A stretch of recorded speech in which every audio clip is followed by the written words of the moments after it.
Hi అండి. Welcome back to my channel. నేను మీ సిరి. ఈరోజు మనం చేసుకోబోయే రెసిపీ సొమరు మిరపకాయ పప్పులుసు. అది ఎలా చేసుకోవాలో ఈ వీడియోలో మీరు చూడండి. మీరు ట్రై చేయండి.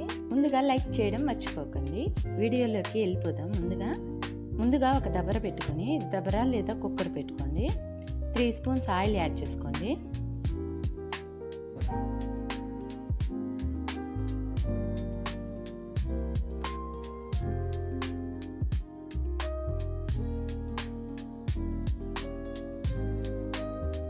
ఆయిల్ బాగా వేడయ్యాక 2 స్పూన్స్ ధనియాలు యాడ్ చేసుకోండి. 1 స్పూన్ మెంతులు యాడ్ చేసుకోండి. 1 స్పూన్ జీలకర్ర యాడ్ చేసుకోండి.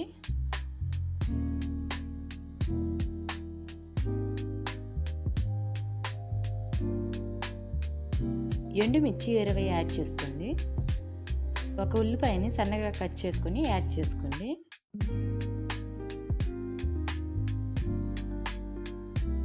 వీటిని బాగా ఫ్రై చేసుకోండి. ఈ కూర 3 డేస్ వరకు నిల్వ ఉంటుంది. ఇడ్లీ, దోశ, చపాతీ, రైస్ దేనిలోకైనా చాలా బాగుంటుంది. మీరు ట్రై చేయండి. 3 టమాటాలను కట్ చేసుకొని యాడ్ చేసుకోండి. వీటిని బాగా ఫ్రై చేసుకోండి. పిల్లలకి లంచ్ బాక్స్లో సింపుల్గా ఈజీగా తయారు చేసుకోవచ్చు.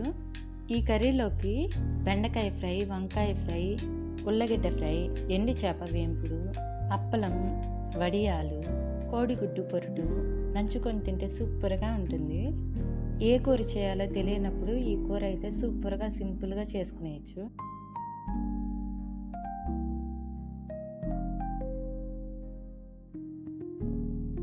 టమాటాలు ఈ విధంగా మగ్గే సమయంలో 150 గ్రాములు కందిపప్పుని 2 సార్లు కడిగి 10 నిమిషాల పాటు నానబెట్టి పక్కన పెట్టుకోండి. టమాటాలు ఈ విధంగా మగ్గిపోయాక కడిగిన కందిపప్పుని యాడ్ చేసుకోండి.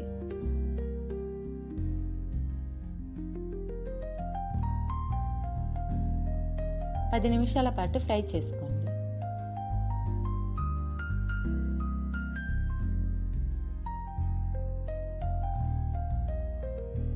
వన్ స్పూన్ పసుపుని యాడ్ చేసుకోండి.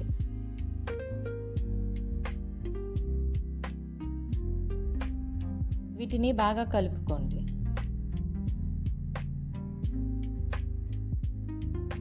మూడు గ్లాసుల నీళ్ళని యాడ్ చేసుకోండి.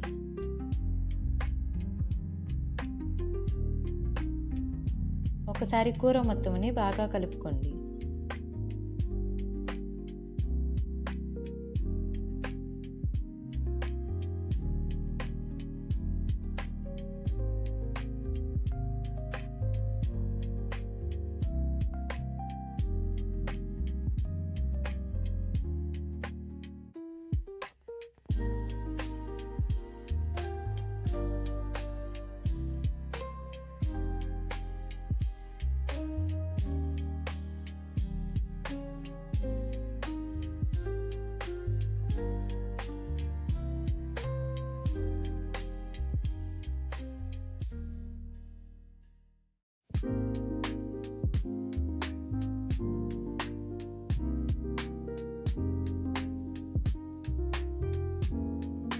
పప్పు మొత్తంని ఈ విధంగా బాగా ఉడికించుకోండి 20 నిమిషాల పాటు.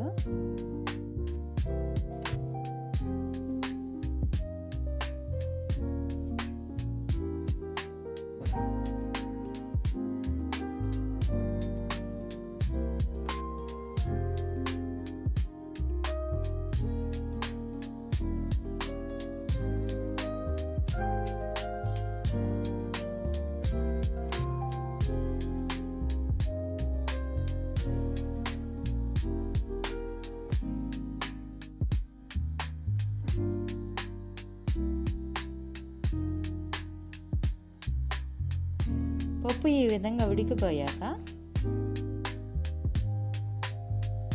ఒక చిన్న నిమ్మకాయ సైజు చింతపండుని యాడ్ చేసుకోండి.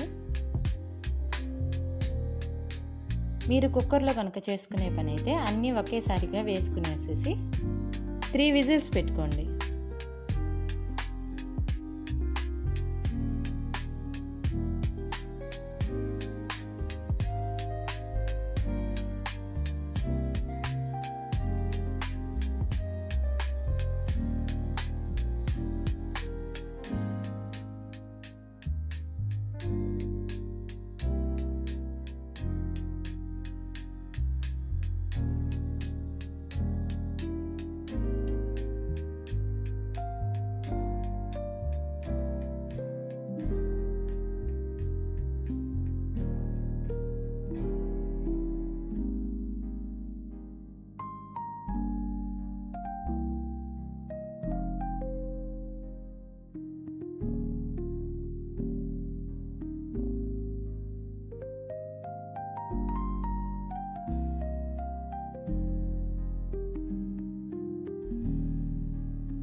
1 స్పూన్ సాల్ట్ని యాడ్ చేసుకోండి.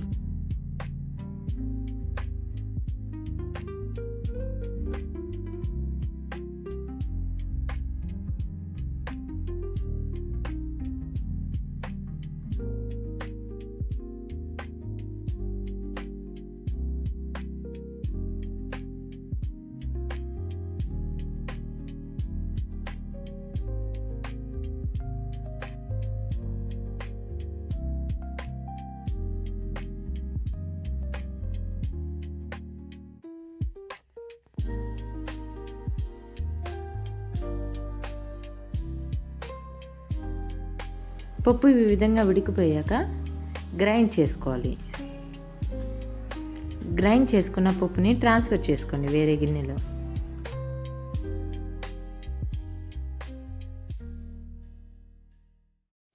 వన్ గ్లాస్ వేడి నీళ్ళను యాడ్ చేసుకోండి. వేడి నీళ్ళు పోయడం వల్ల పప్పు త్వరగా పాడైపోకుండా ఉంటుంది.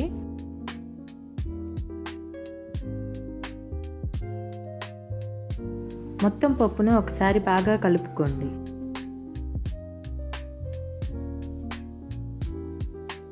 కన్సిస్టెన్సీ ఈ విధంగా వచ్చేలాగా చూసుకోండి.